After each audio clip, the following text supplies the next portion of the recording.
Hi guys, Justin here. So look, I've spoken in quite a few other videos about the structure we have, the tools we use, the systems we use. What I thought I'd do in today's video is I just talk about how you can keep your clients and make sure that you get the maximum amount of revenue possible out of the existing client pool that you've got. Now, what I'm going to say is very much based on how I think my business MCG talent over the years has lost money, okay? I think what we've been very good at sometimes is finding, catching and killing. So we've been programmed to go out there, go and find the clients, get them, bring them in. But sometimes where we've fallen short and some of the structural adjustments that I've made have been because we've left clients, sit in the wilderness. We've actually let competitors, we've left them alone. We've allowed competitors to interact with them. We've not had a system and a structure in place that has kept in touch with them. So I just want to talk you through how I've addressed that and how still we are working on that, because I think the easiest way of getting revenue for your business is fundamentally from the people that have already signed terms with you. They're fundamentally the people that have already got a contract in place and have trusted you. I think many recruitment businesses are guilty of is poor follow-up after a placement. Now, what we've done is we've got our marketing team to develop an automation so that everyone's always at each time that they're in, be it 2 weeks, 3 weeks, 4 weeks, whatever you want to do, that there's automation going out there that's actually keeping in touch with the client and the candidate. That keeping in touch with people is absolutely critical,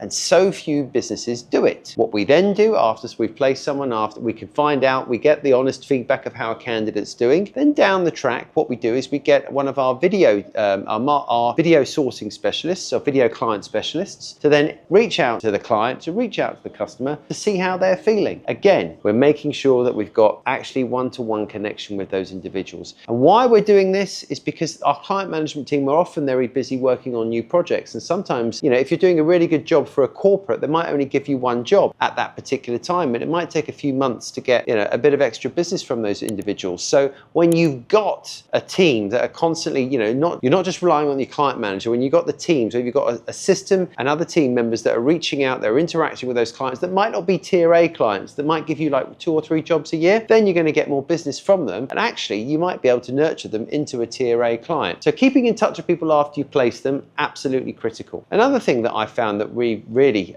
sometimes have been quite poor about is actually gauging customer feedback. I think it's always important after you've run a process is to make sure you sit down with the client and actually try and get how do they thought the process went, what we could have done better. People are always open to giving you feedback, and you always need to be open to listening to that. Now, the recruiter can do that. If the client doesn't have time to do that, what you can do is you can share a customer feedback form. Make sure that form is filled in. If it's not filled in, your marketing team can follow up and make sure that that the information you get back is really something that you can learn from. It's actually genuine feedback. And I think that's something really important that you as a business can take on as well. So what I'm giving examples of there is ways that you can have touch points with customers after you've placed with them. I think really that sort of whole catch and kill ethos a lot of businesses really have and suffer from. And I think there is never a way that's going in where you've actually interacting with people that you've placed with. Now, what I'm also going to talk about is those ones that you've perhaps come second to. Many times we've been briefed on jobs where we've signed the terms with the customer, but they might have filled the job internally. The job might have gone on hold. The timing might not have been right. There could be someone that left in the business, whatever, that's delayed things. I bet you your business has multiple examples of times when people have reached out to you, you've not done a job with them, but you've got signed terms with them and they fall by the wayside. That's where your marketing team should pick things up. That's where there needs to be a nurtured, systemized email response where they're engaging with them. I know we have signed terms in place. This is what we're doing events-wise. This is what we're doing marketing-wise. This is the people that we've placed right now. Just make sure you've got some collateral and got some email going out to those people, because guess what? When the time's right for them to hire again, you'll be front of mind. And I think there's this big grey area of pots of clients where we as recruiters typically leave by the wayside, and I think that's a really, really big potential revenue stream. So you've got to get tools in that are always getting feedback, dealing with people that have signed terms that weren't quite right. Of course, there are going to be some people that you need to axe and fall by the wayside because they were a waste of time. But I bet you there's a pot of people there that are being left that you could actually really market to, you can engage with, and you can keep talking to, and eventually you're going to get some good revenue from.